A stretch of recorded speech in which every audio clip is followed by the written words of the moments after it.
It's another thing that I was looking up is as beautiful as these states are, that I've been going to, all of these states that people, consider flyover states and fucking, what the fuck goes on there? Just shitting all over them, even though they're absolutely gorgeous and there's great people out there, is, just the drug use and that type of shit is really fucking bad. The heroin, man, everywhere I go is this fucking heroin problem. And they keep linking it back to these, people having an injury. I saw this on Real Sports. People have an injury and then they get whatever. They get the fucking, what is it, Percocets, Vicodin, I don't know what the fuck it is, Oxy and that shit. And then when that runs out, they still want that high and heroin is cheaper. And it's just like, once again, you would think, with all this shit of talking about terrorism, and people doing shit to this country, for some reason you can fuck with the food supply and you can get your own countrymen addicted to heroin. And as long as you got enough fucking money, nobody gives a shit. It's completely isn't that like an act of terrorism? Am I out of my fucking mind? How can you do that to fellow Americans? You're ruining people's lives. It's fucking brutal.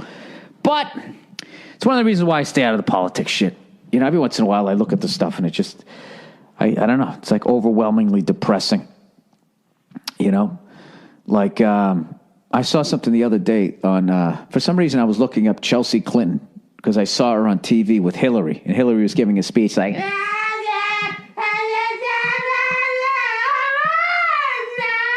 right? And I was literally going like, there's no fucking way I can listen to that voice for 4 fucking years. I just can't. I am not against a woman being president whatsoever, but you cannot sound like somebody learning how to play a trumpet. I don't give a shit. You could have all the answers to the fucking universe. You can't hear what she's saying.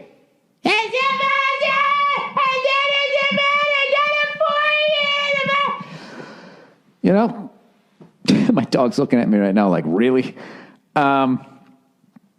So anyway, I looked up and I was just going like, how old is she now? And when I started out in comedy, she was just a kid.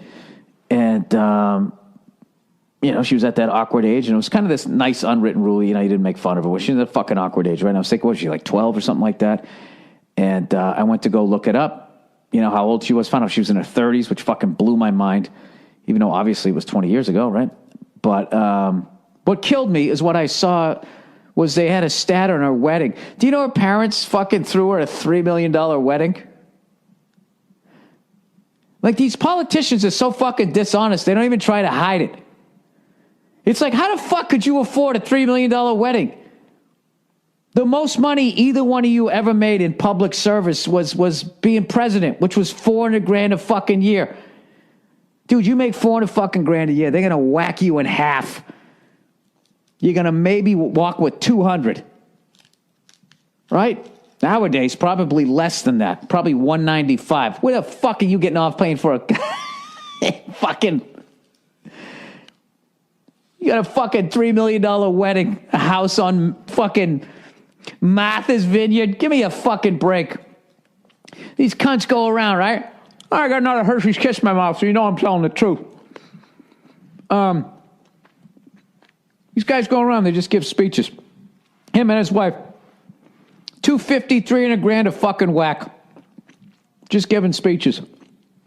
Can you imagine paying $300,000 to listen to somebody for an hour and go, right, for a fucking hour?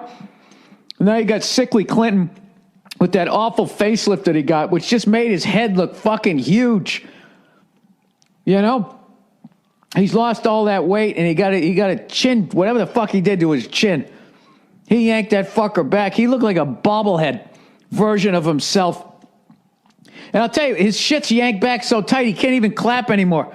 You know what I mean? Either that or that's his true feelings about his wife, right? Which you can't blame. You really can't blame Bill Clinton for going out and taking a cigar and putting it in that woman. You know what I mean? If, that's what he's laying next to in bed. I mean, Jesus Christ, if I was married to Hillary Clinton, she would have to have, those surgical masks that Asian people wear when they get sick because they don't want to get anybody else sick because they're fucking courteous, or because there's 9 zillion people that live next door. It could turn into an epidemic. I don't fucking know why they do it, right? I would make her wear one of those all the time because maybe then she'd sound like a muted trumpet. right? And every once in a while, she'd hit a couple of notes that remind me of a Miles Davis song, and then maybe I could just stop myself from strangling her in the fucking Oval Office. You know? It just reminds me like an animal that like is getting eaten alive. You know, you ever hear that? Like just like the time I saw that fucking monkey eating that other monkey alive, just digging meat out of its back, and they're like, ah! You know, it's sort of a like not as sharp and not as quick as that. Anyways, and then fucking that Bernie Sanders guy with his fucking now you look at you wonder why Bill Clinton got a fucking facelift, and then you fucking got his neck done. Then you look at Bernie Sanders, you're like, oh, that's why. Jesus Christ, he looks like a bloodhound eating a fucking turkey dinner. Jowls flopping all around. Federal Reserve, right? All of these guys. That Jersey guy looks all fat, and then everybody else just looks like an extra to me. Granted, I have not listened to one fucking word any of them have said, but it's going to be interesting. Oh, really, Bill? You think it's going to be interesting? A presidential election? That might pique your interest, you freckled, arrogant cunt.